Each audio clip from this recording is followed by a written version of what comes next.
Okay, so the quad is made up of 4 muscles, so you need to make sure when you roll that you're rolling throughout the 4. You need to go kind of right up to the hip here and just above the knee. Never roll over any of the joints.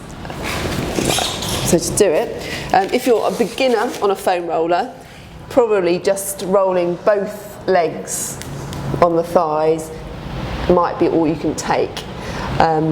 Ideally, you want to be able to lever one leg up, so you're rolling on one thigh only, and you're going to start on the lateral outside part of the thigh, roll all the way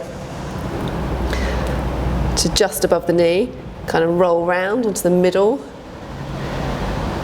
all the way down to the hip, kind of round onto the inside, and kind of keep it quite slow. You don't want to be rolling up and down furiously. And then the ITB, most people have a real problem with, runner's knee. You don't want to turn all the way sideways on, just to the outside of the thigh here. And that is foam rolling for your quad and thigh muscles.